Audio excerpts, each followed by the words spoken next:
Dear Daisy, I don't know if you're even waiting for my letter. I've wanted to write you for quite a while now. It's true, I keep thinking about you every day. It's like you've taken up residence in my head and my heart, and you'll never leave my thoughts no matter what. Today's the anniversary of the day Jay passed away. I knew I have to write to you. When I first visited you and your husband, I realized that I was still in love with you. You lived in your parents' house. The last time I was on Long Island, you promised me on your front porch that we would get married. Then the war, my military service, Spain and France, my injury. When I came back, I found out you were married to Jay Blaine. I thought I was going to kill him, or I'd kill you, dear Daisy. But when I found out how happy he made you and how beautiful your children were, well, my anger vanished. You were a lovely couple, adored by all the neighbors. I even enjoyed being at your parties, where the genie flowed in rivers and Cole Porter's music played on vinyl records. Your husband, Jay, used to ask me about my new job as a detective. I remember often entertaining you with stories of jealous men looking for proof of their wives' betrayal. I also remember the moment when you stopped laughing at those stories. You looked at Jay and could hardly hold back tears in front of your guests. You had just recently celebrated your 4th anniversary. It was literally a week before you came to my office. I was surprised, a little scared. I didn't know how to talk to you. But you didn't come to see a friend.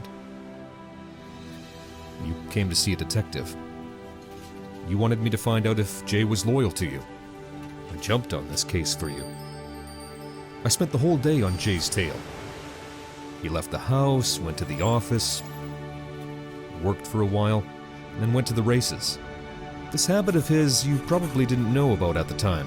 He was losing badly, drinking down his sadness with wine. A few men came up to him, one of whom I recognized straight away. That was Big Nick. You don't want to mess with that thug. Nick's guys beat up Jay. What have you gotten yourself into? Flashed through my head. Next, he went to the Empress Hotel, where the blonde Zelda Deaver, the stenographer from his office, was waiting for him. I'll always remember the way you looked at the picture I brought you. You cried and said that you looked alike.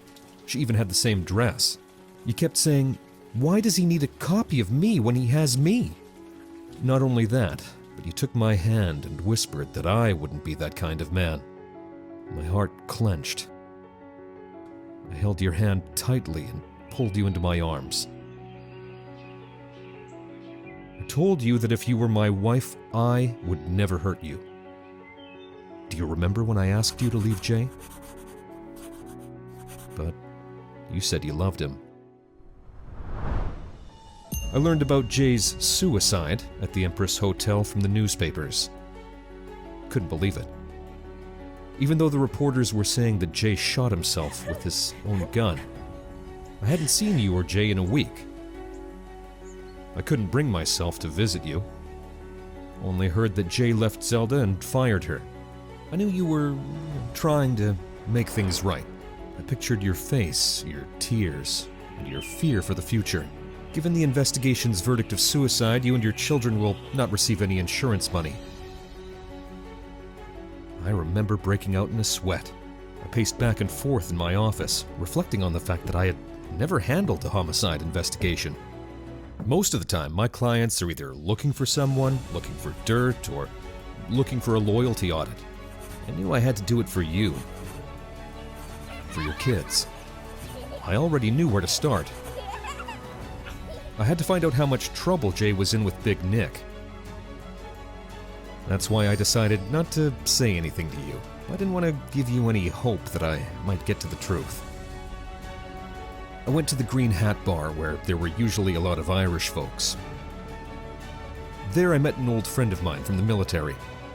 Liam O'Connor wasn't all bad guy, but after the war everyone was earning the way they could. Liam belonged to Big Nick's gang. When he figured out I was asking about Nick's business, he became quite discreet in his words and lowered his voice to nearly a whisper. It turned out your dead husband wasn't just a fierce gambler on the pawns. He was also a card shark, and he was pretty bad at it. But that didn't stop him. Liam revealed that Jay had lost a lot of money to Nick, and had also screwed him over with one business where they were both supposed to make some money. Big Nick was running his business at the Empress Hotel restaurant. I headed over there, feeling sure I could find out something. I wondered if he'd swatted Jay down, so it would be a lesson to all the debtors. I've seen Big Nick's kind before. Therefore, I was brought to him as soon as they realized I was sniffing around in the hotel. Nick pointed toward an empty chair. I sat down. We were brought coffee cups with whiskey inside. The conversation was plain, very brief. Nick said right away that he hadn't killed Jay. Because why kill someone who was about to return his money? Nick reiterated that his business is not built on corpses. He told me that the police rarely take on cases where there's a hotel owner's name. Murder's not much of a business promotion, you know? Do you want to know who settled Jay's score? All right. I'll give you a hand here. I'd like to find out myself who took away my money. Big Nick honored his word, and I was taken to the room where it all happened. No one had touched the crime scene yet. I was struck by the disorder. Chairs were knocked over, glasses broken. That's when, dear Daisy, I realized I was right. Your husband was murdered. All those were signs of a fight. The hotel employee said there was a woman in the room with Jay. But she left before the shot rang out. I had a picture with me that I once took for you. The employee confirmed that Zelda was the one he saw that night. I went outside to look at the fire escape. There were a few wooden boxes under the ladder. I got the sense that someone was trying to reach the ladder. There were heel marks on the box. Later, I found a broken heel. Apparently, gorgeous Zelda broke her heel when she was climbing into Jay's room, or when she was running away after the murder. I was staring at that heel and thinking of you, my poor Daisy, who was trying to work things out with your husband. The hatred of an abandoned mistress has robbed you of your happiness. But that wasn't enough. I needed to see Jay's belongings from the night of the murder. To my surprise, Big Nick gave me that opportunity as well. In response to my joke about whether he owned all of Long Island, Nick only smiled and replied, "Not yet." One of Nick's guys accompanied me to the police station. He spoke to a policeman, and a few minutes later I was led to the evidence room. The policeman pulled out the right box and sternly told me that I had 5 minutes. The box contained Jay's personal effects. What caught my interest, however, were 2 train tickets to Florida and a business card from a lawyer named Decker Rain. After the visit to the police station, I walked nervously down the street. I kept thinking about Zelda and Jay. Were those tickets for the 2 of them? Did he really want to sneak away with Zelda? Then what went so wrong? Why did Zelda kill her lover? Or were there tickets for you? With these reflections, I reached Decker Rain's office, and though there was some Latin phrase on his door, something about fairness and customer protection, after getting $5, he told me everything. As it turns out, Jay was planning to take out a mortgage on your house to get a substantial amount of money. However, according to Decker, he never showed up with the signed agreement. There were no mortgage documents among the evidence. Then where are they? More importantly, I was trying to determine if you knew about it. Perhaps this was your way of saving Jay from his debts to Big Nick? The next day I ventured over to Big Nick's house, but he said he hadn't negotiated any mortgage on the house with Jay.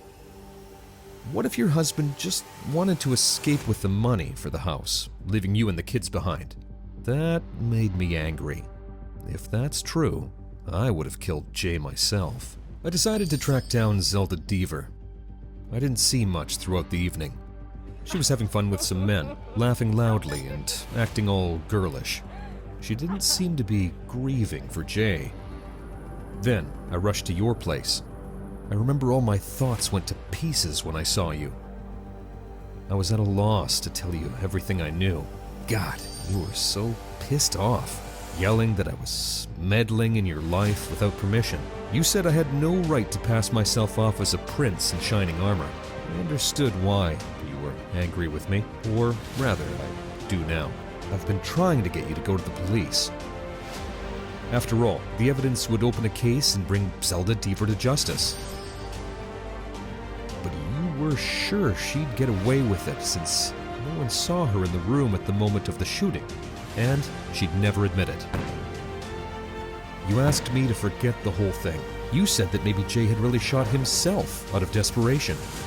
So you held me in your arms and whispered that you and I would work it out. That's when the happiest 6 months of my life began. But they ended when I met Zelda accidentally in a restaurant. We got to talking, and I pretended I didn't know her. She was still missing Jay. Everyone deals with their grief the way they can, she told me. What helped her was the frenzied party that never ends. Later on, Zelda got so drunk that she had no control over her words.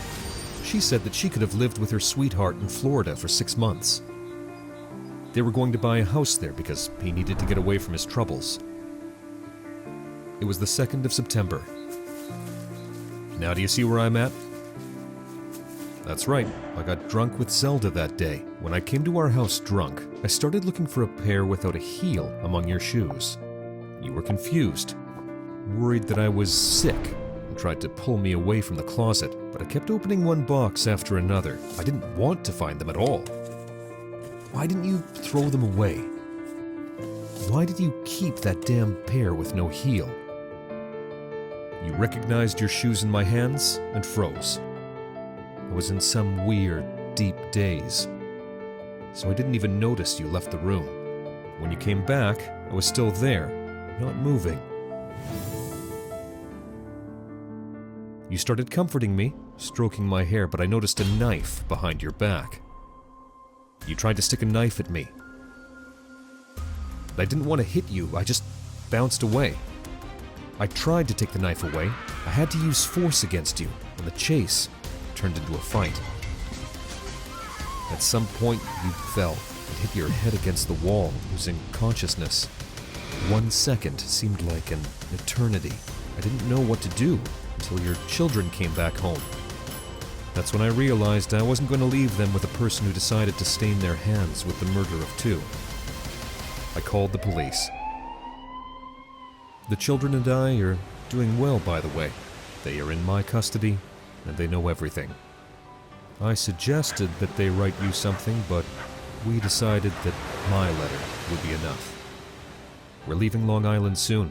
When you get out of jail, you won't be able to find us. It's a shame love makes us so blind.